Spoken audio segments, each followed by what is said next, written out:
Star Trek Lower Decks Review, Season 1, Episode 9.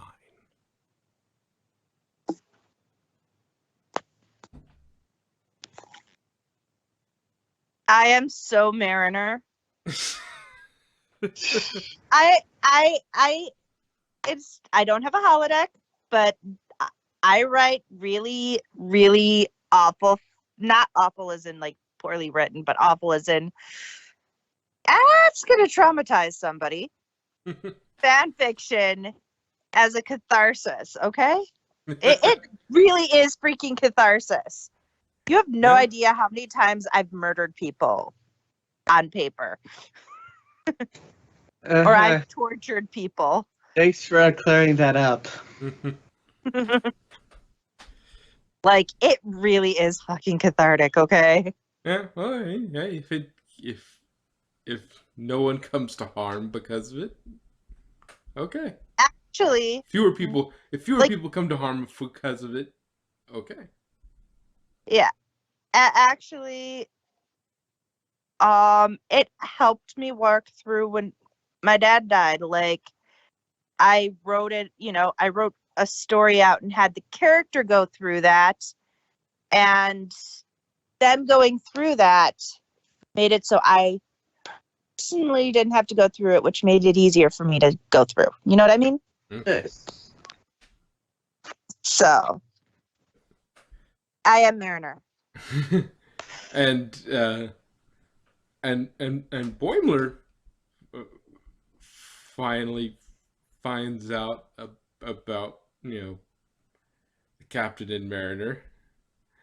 Yeah, and he's just so flustered. He's like, "Oh shit, no, Mariner. What about Mariner? She's hot. I mean, she's no. nasty. I mean, she's not hot. No. What? No. Who said anything about Mariner? No. Poor Boimler. He's the British kind of comic hero, one whom is trying to be upright and good, but fate has conspired to crap upon him from great height. Constantly. He brings some of it on himself with the trying to be a little too brown nosy. Like, just if you're good, you're good. Brown nosing is probably going to make things worse. Yeah. But yeah, so inadvertently, Boimler created a thing. Yeah. A therapy tool.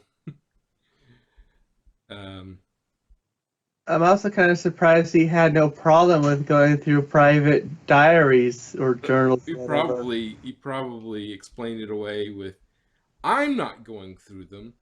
I'm having the algorithm go through them. Yeah, I never touched them. Mm-hmm. I never actually read them. I had the computer read them and come up with people," which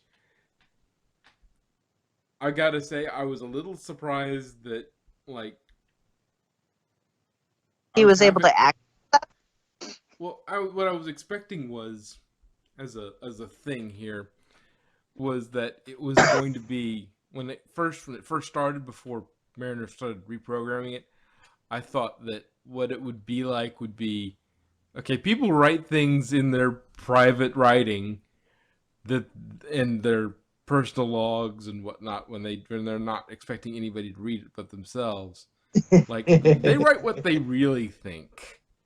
And if it was basing their personality off of that. Yeah. That would have been an interesting spin. But I love the fact that they were all such caricatures. Like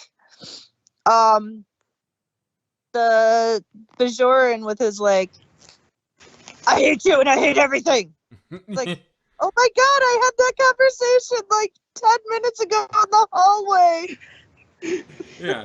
So I mean, it wasn't. Yeah, like it wasn't even like it could have been an excuse to have those sort of things where you have somebody say what they really feel about you, but like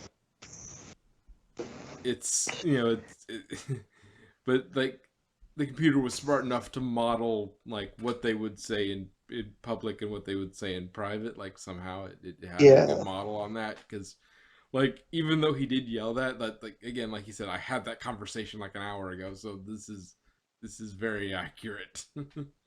Ugh.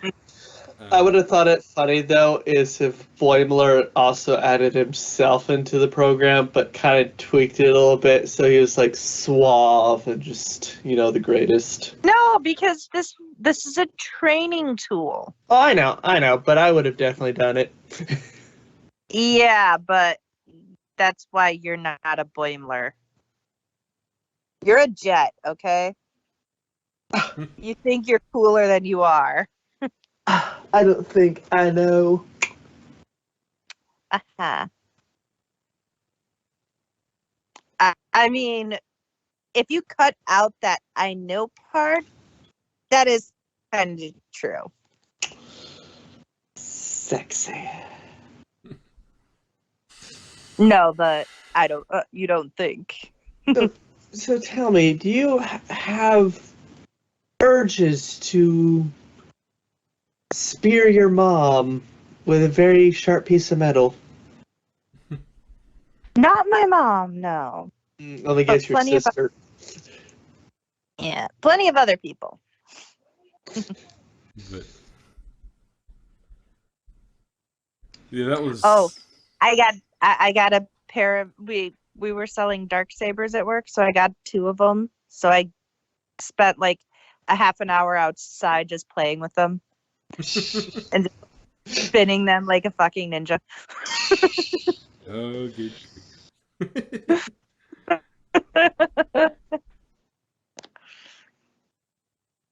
It was Yeah. interesting bit of sort of like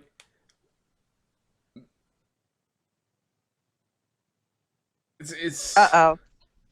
what trying to Dex is broken. no, I'm just putting it in the right way, trying to find the right words to really encapsulate what I was trying to think of. Like it's interesting to see how how noble the computer mariner was. The you know I'm just I'm just uh holding you here you know until the self-destruct sequence finishes. Um and it's like and Mariner is surprised by that and it's like you know it's noble, but it's also indicates some humility in there, in that she doesn't realize she's that noble, assuming that these are accurate constructs. And like there are parts of you that you don't want to acknowledge. Like there are aspects of yourself that you're just like, oh no, that's not me. No, I'm Like, practically perfect in every way. or it's not even perfect. It's like it's not even always perfect. It's, oh no, I'm not like that. It could be, I'm not a Karen, even though you go and you send back your shit all the time, or you demand to speak to the manager every time something's wrong or stuff like that. But I'm not a Karen, or I'm not a nice person. I'm an evil bitch, even though, I can be, I'm not speaking personally in this because I am an evil bitch.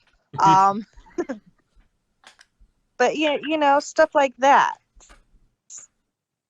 where there are parts of you that you either subconsciously or superconsciously don't want to admit you have. Yeah. And so you try to either act like it's not there, or you don't believe it's there, because either you are trained psychologically from an early age to believe that's wrong, or there are a lot of people who are gay but can't accept it because that's how they were trained, stuff like that. So it's very common to have that psychological shadow, so to speak. And so it's not completely unbelievable to have have Mariner have that part of her that she's like, no, I'm an evil, I am a cool, crazy bitch. That I am not a nice person. I'm not. I don't care about this ship and this crew. It's like, yeah, you do. And that kind of does tie in with what you were saying, where these are their personal logs, so that's how they truly feel. And, you know, she may not realize that's how she feels until she faces that head on. And she's like, shit, wait, what? I really? Yeah, I'm not this noble. I'm not that cool. I'm not that sort of. I would never sacrifice myself. But Yeah. when the chips are down, Yeah. how many times has she actually sacrificed herself? Like, she's actually done it in episodes where she sacrificed herself to save Boimler or Tendi, you know? Yeah, it's she's a lot more noble and a lot more Starfleet than she thinks she is. Exactly. Like, I think what keeps her from it is her one of the things that keeps her from it is her uh lack Right. lack of respect for lack of ability to handle people being above her because she has an ego the size of a whale. Yeah. And so I know what I'm doing, and she just and she can't take. She has problems going to becoming upper, more command decision because when you're on the ground level, like she is, well, ground level for officers, and there's enlisted underneath her, but if you're on that sort of ground level, you're always out doing stuff. You're the one being told to go do this. You're the one on the away team. You're the one on this. Aside from really important stuff, then they send the bridge crew. But like anything, like you're getting to do a lot more interesting things instead of having meetings. Yeah. Like it seems like there's this U curve of interesting where down at lower decks it's interesting because you're always doing something and you're always running around. There's time to sort of enjoy yourself and have fun and do things, and then you go up to like lieutenant and such, and you just spend a lot of time in meetings and you're not out and about doing the things anymore, and then you get up to captain, and then you bridge crew captain level where you're doing things all the time. You're making decisions and going. And so and there's also meetings, but you get a lot more. You don't have as many people shouting down at you. So it's for her. It seems like there's this you that she would have to suck up and get through to get past that to captain. And I think that's one of her things that's keeping her from being as high up as she could be at this point. Like if she could suck Again, it up and deal with that again, I totally feel that. yeah, Management sucks. yeah, it's this sort of bend where if she could get through that little activation energy, get through that time where she's not doing a lot of fun stuff like she was in an ensign, and she's not commanding and bossing people around like she was a lieutenant commander or captain. Like she's she falls in that U-bend and just, I want to get back out. So she either needs to stay in ensign and enjoy her time there, or work her way very quickly through lieutenant and those middle ranks so she could get to, some higher officer position where she can actually go do things. And then she could come back out the other side and actually be having fun again. But there is definitely around lieutenant commander where she would be absolutely miserable, because now I tell people, I command lower decks, and so I don't get to do the fun things. I get to tell people to do the fun things. That's why it's like, we've given her every terrible thing we can think of, and she's enjoying it. No, I know the perfect punishment. Lieutenant Mariner.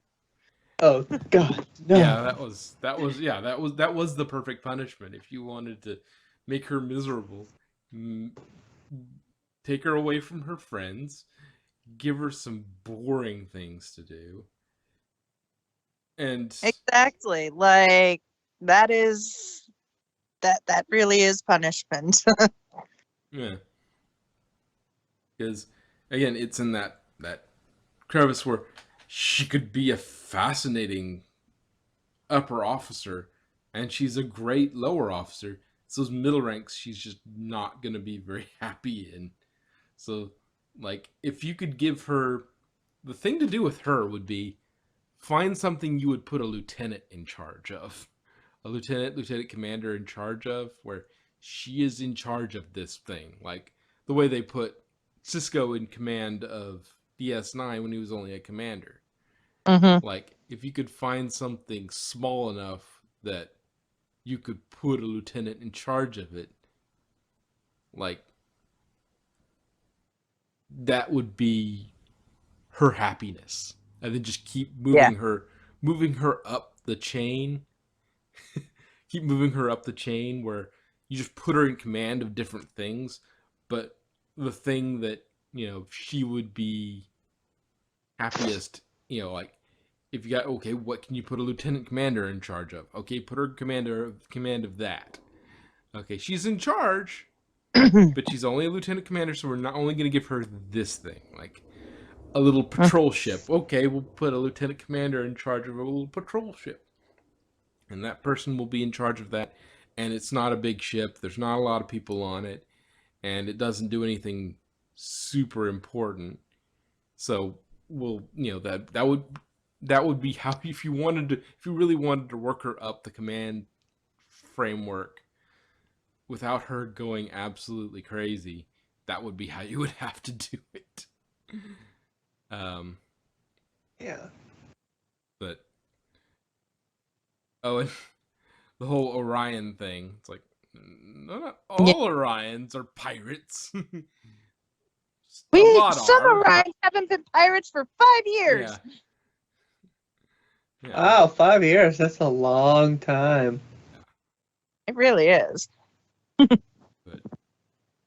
yeah, that was that was a thing. It's like, this is awkward. It's like, right, and like putting your friends and just slotting them in as minions. Yeah, well, and that's less of a problem, I think, because it was, this is stereotyping them. But yeah, stereotyping was making them your minions. That was not as big a deal, because that's just sort of her natural thing. She drags people along.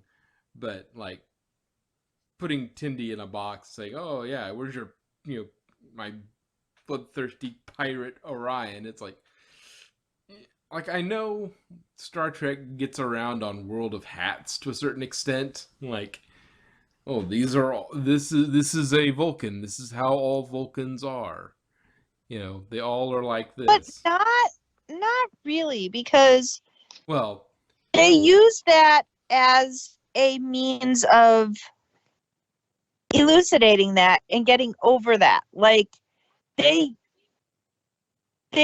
use that as an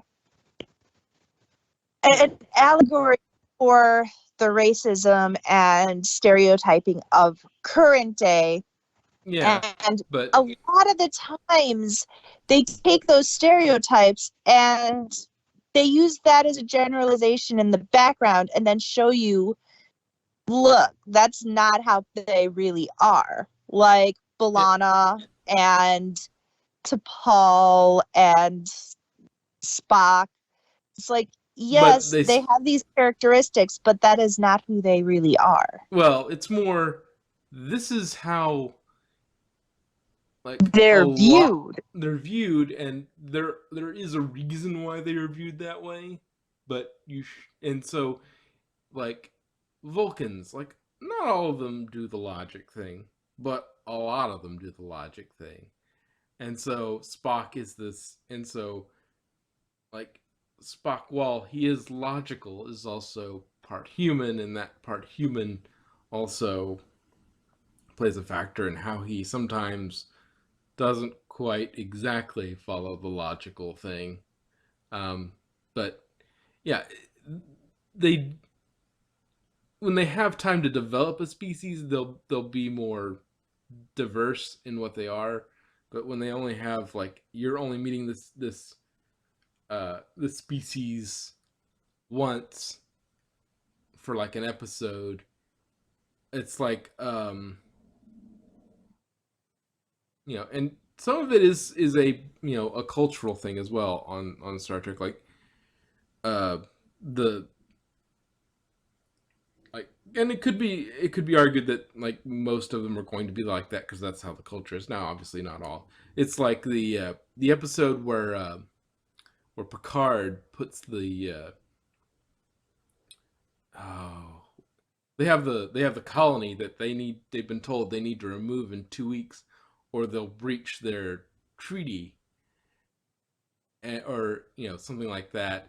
And uh like Uh, they're super legalistic, but that's just their culture. Like it does it to a certain extent with species you only see for a little bit. But yeah, once they yeah. do have time to enter into a culture. And another Yeah, thing that but that is just a means of differentiating and showing they're alien, like yeah, but they they they do tend to create stereotype like this is this yeah, the they world. create a Yeah, very unique culture just to show, look, this is another species. This is another alien that's really different from us. And most people who do create alien races for, movies or books, they do the exact same thing. Like even fantasy worlds. If you look at Tolkien, the dwarves and the elves um and the humans and the halflings, they are all so stereotyped because that is a way of identifying uniqueness well, and it's a way of differentiating. showing this is different from that. How do I know that? And And like so I said, differentiating them. yeah, so I mean, it's not that Star Trek, oh, they never World of Hats things, but they do World of Hats, and then if they have time, they'll come back and they'll say, oh, but not all of them are like Yeah. that because we'll talk about this. But they do a lot of World of Hats. Like we don't really see much in the way of Orions outside of the stereotype that we see Mariner talking about, like Enterprise. Like I think it's been a long time since I've seen the episodes. Yeah. But they do have Orions, but the only times we see Orions are Syndicate Orions. Like we never see just Yeah. Or normal the Orions. or in the first of the Kelvinverse movies, where they the only time you really see much of an Orion is when she's sleeping with Kirk. Yeah, it's that, this is their kind of cultural stereotypes, and well, some may fall into that cultural stereotypes, and there are certain things where, you know, if you are in a culture, you do tend to behave a certain way, but like Vulcans would expect, like you wouldn't expect a barbecue chef to come out of the Vulcans. Or, you wouldn't expect like a heavy metal rocker or something to come out of a Vulcan. Yeah, yeah, but yeah, barbecue, like, since they don't eat meat, they stopped eating Yeah. animal flesh. Like, that's weird. That would be weird for a Vulcan. So that's part of their culture. So it's less of a stereotype and more just a part of their culture. But You can have vegan barbecue though. okay, meaning meat barbecue. But yeah, it's that sort of idea of, yes, this is Has actually an established part of their culture. That yes, this is, yeah. But I imagine, like anything, there might be some back room. Well, If you want that meat, you no, no, know no. where to go. It's That depends because you don't that can't always work because sometimes physiologically they can't do that. yeah, there is certain bits of that where physiologically they Like can't do they that. would be able to digest the meat. Yes, that would be fine. It's not, the reasons Vulcans don't eat meat are not physiological, though they might be It implied by can be, nutrition, but they can do yeah. it. It's not a It, restriction because of what they're physically incapable of doing. It's a restriction it built on yeah, culture. could become evolutionarily that way. Like But it would take a lot more generations than I think they have had since they stopped eating meat. Like it would take a lot of generations to get past that. And yeah, I think, I mean, just look at lactose intolerance. but Like there are people who are there are plenty of people who are lactose intolerant, evolutionarily speaking, and it hasn't been that many years. yeah, but I think it's been more generations, more, number one, Vulcan generations are longer than human generations.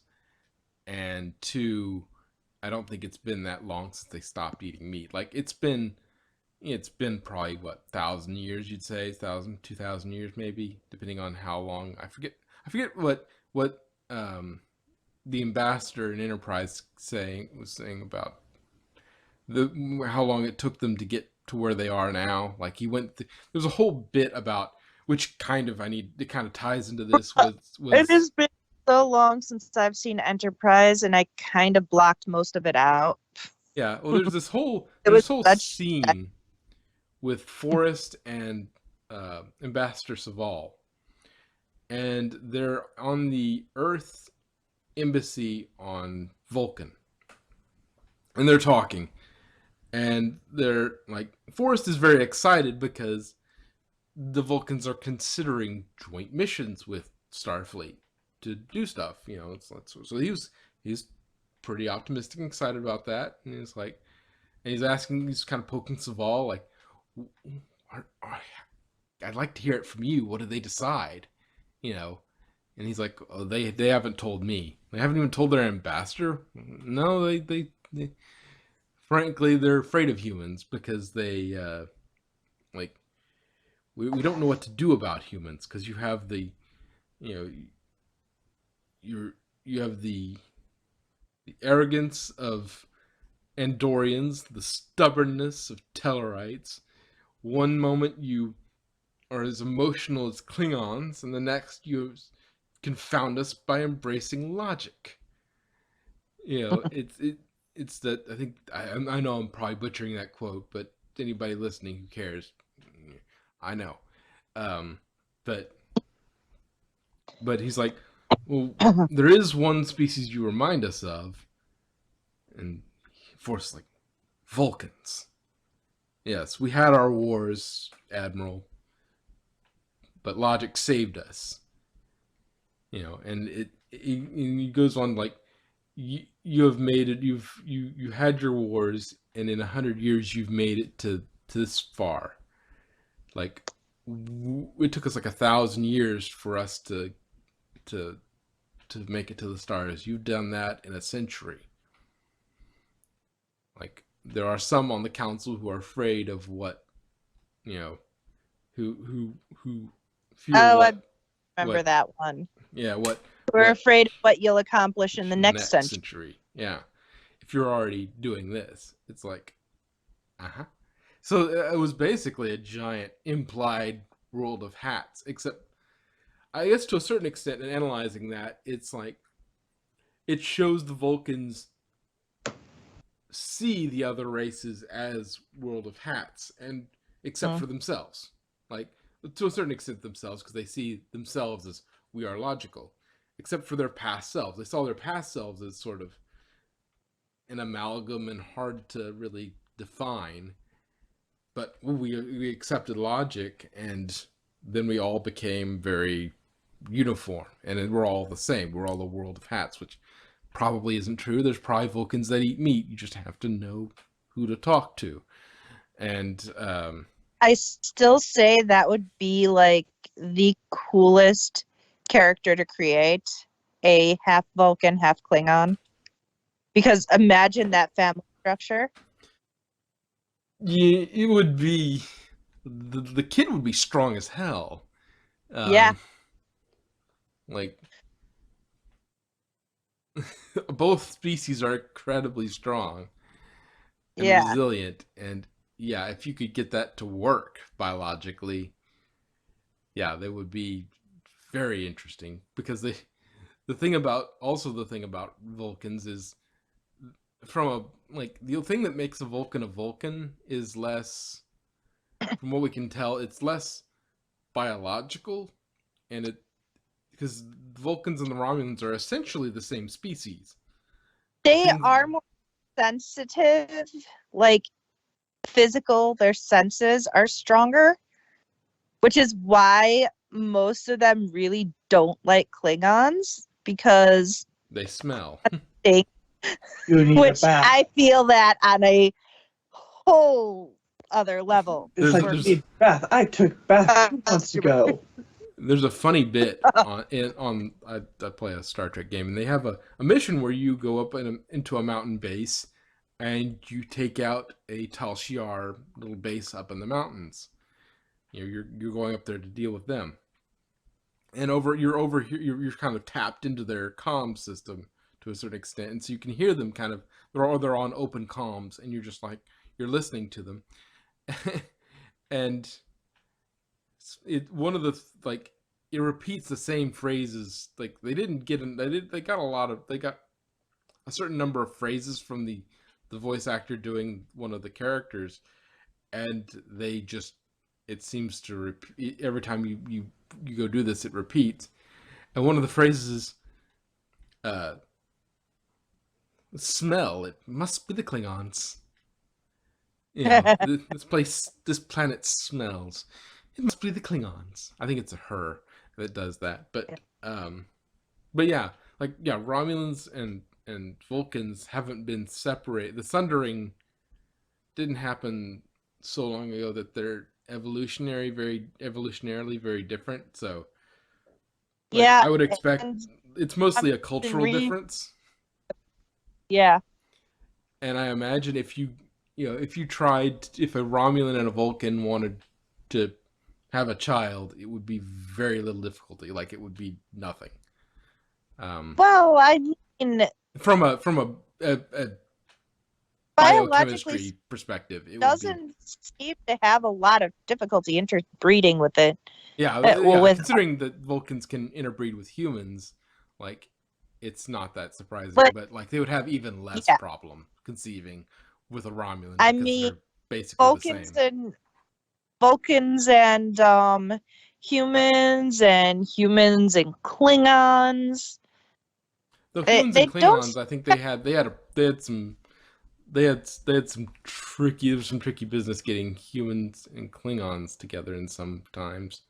Like, oh no, Yeah, it was but B'Elanna was naturally born. It wasn't yeah. like she was Yeah, I'm not saying there was like IVF for you had to have an a IVF to get Bolana, but like yeah.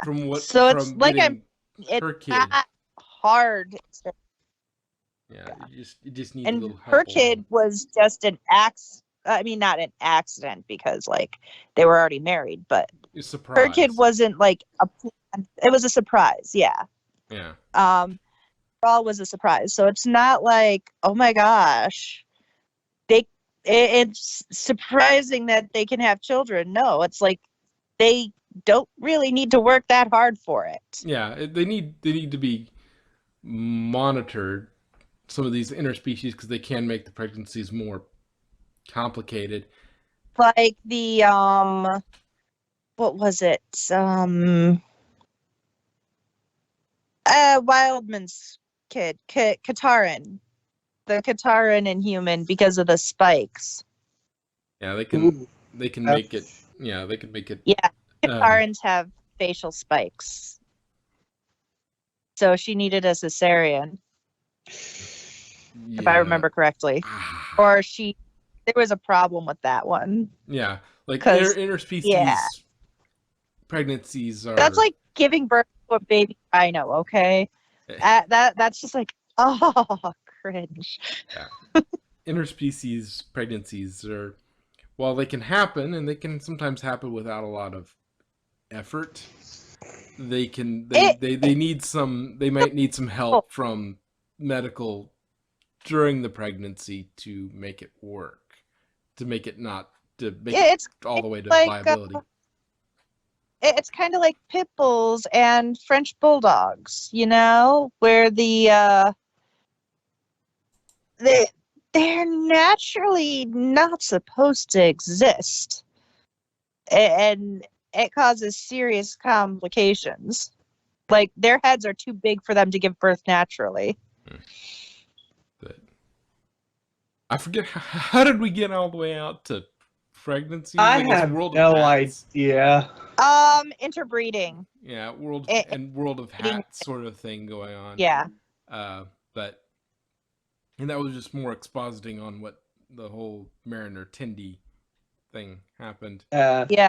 Um, when you Well, guys, just think of if Discord and Fluttershy did then what that yeah, one would look like. when you guys start going deep dive into Star Trek, I kind of zone out. Yeah, he goes cross-eyed. yeah, We we forget what we're talking about, and we're just like, okay, we've got this trail that we want to go down and talk about, and then we'll argue back and forth, and oh no, you're right here, but I think you gotta remember this, and oh, yeah, and so Oh yeah, and then there was that one episode. yeah, yeah, yeah, it's like, oh yeah, and It, we got our but pony then reference you for the got to week. think but then you got to think, hey, what about the other episode that kind of contradicts this one? Yeah. Oh no, they fixed it in season 3 of that. It's almost That's almost exactly our conversations generally. Like Yeah, it's like, oh, with this episode, yeah, oh yeah, but then they had this thing in this episode, and that was a really just, here's a clear cut example of this, and oh yeah, then you have this character, but this character was like that, and that character was like that. yeah. So Yeah, that's what you missed when you zoned out. Very much. it's two nerds just both understanding exactly what the other one is talking about, but completely incomprehensible to people who have no idea, who haven't watched the series or don't know what we're Yeah. talking about. Uh, but yeah, let's see. Oh, small thing that I was thinking about that just sort of popped in my head is like the computer Mariner, like with the self-destruct, like she didn't want to beam out. Like it may have been too late, it may have been the system for doing that where it was down, so she had to be there. But it would have been an interesting thing if she talked, oh yeah, and you got 5 seconds, boop, out. What? Boom. Yeah, but don't forget Mariner wrote this as a a dramatic movie. Yeah, yeah. So, the hero always dies at the end. Well, not always. I mean, look at Wash and Firefly, okay? Yeah. Anyway, which the credits bit was a fun little. The saddest joke. How do the Ravagers clean their weapons? Don't They know. put them through the wash. I knew it was going to be something like that, but I was like, I'll just wait. And my favorite line was, "Okay, if we give you some replicators, will you stop eating them?" Yes. Do they Can it make nutrition pellets?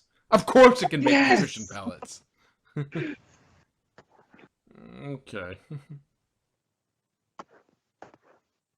You see, now that's proper diplomacy. But Mariner is too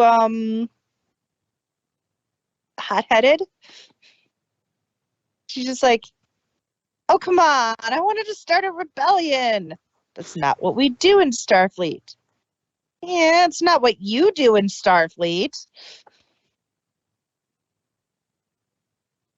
Damn it, Mariner, you need therapy. I do not need therapy. Yeah, of course they would technically ask Enterprise to do this, but being a movie. Yeah. Yeah. Mariner has seen too many of the episodes of Next Gen where just this once will violate the Prime Directive. Just this once. And just sort of binged a little too much on those. She has that Kirk fixation that I want to be a space cowboy. Yeah, she's a space cowboy or cowgirl in this situation, stuck in a bureaucratic world. Yeah. She's a TOS captain in a TNG episode. Yes. Stuck in a TNG universe. It's like, but I want to go do the shoot thing. Actually, I'm pretty sure there was a TOS episode. I mean, a TNG episode like that, where one of the no, it was a Voyager episode where the episode with the ghosts or whatever they were were the interdimensional, the Equinox, where you had the Equinox, where you had the space cowboy, and Janeway is like, that's not the world we live in anymore, Kirk. But yeah, it's like, no, we fill out forms, we sign treaties, and we do boring paperwork. Yes. It's like, yep, that's life of any kind of management. Yeah, she's like, it's so boring. It's like, when do we get to do the fun shoot 'em up stuff? Hopefully never. Hopefully we don't do the shoot 'em up stuff, because if we've done the shoot 'em up stuff, we've done something wrong at this era. Like, Dominion War is fun. Yeah, Dominion War. You wanted to kill some Jem'Hadar during the Dominion War? Go nuts. But that was a war. Right now, we're at peace with everything. You were born too late for wars. Like, right now, we don't have any wars going. There's no, like, we're getting back into sort of that TNG golden age where everybody's kind of got a treaty and everybody's kind of just, all right, we'll just be nice, I guess, for a while. Like, Romulans have their treaty. The Klingons have their treaty. The Dominion have their treaty. It's like, Cardassians probably have their treaty. It's like, oh, it's kind of at this point, it's like Federation has basically made peace with anybody who was big enough to threaten it. Like anybody big enough to threaten, they've already Except got a treaty Borg. with. What? Except the Borg, Except yeah. Borg and the Q. But the Borg, Janeway broke that up. She did make a treaty with the Borg, yeah, Yeah, for a while anyway. Yeah, and she blew up their transwarp conduit, so that's a thing. Yeah. Though they did come anyway, but then again, those could just been local Borg. It's hard to move a whole fleet of Borg if you don't have the transwarp conduits. Yeah. So those might have been just Alpha Quadrant Borg. They were there. You know, the stuff we see in the movies are just Alpha Quadrant Borg. Because that was after Janeway came back. Or was that before?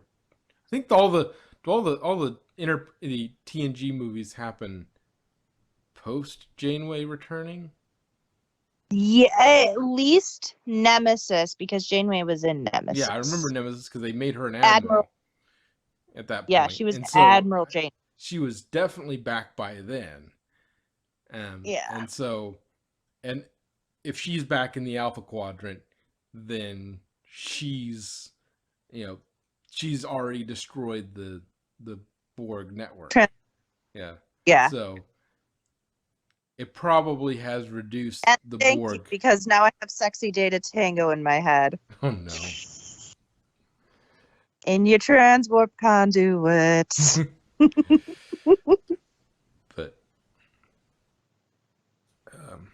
what was I saying?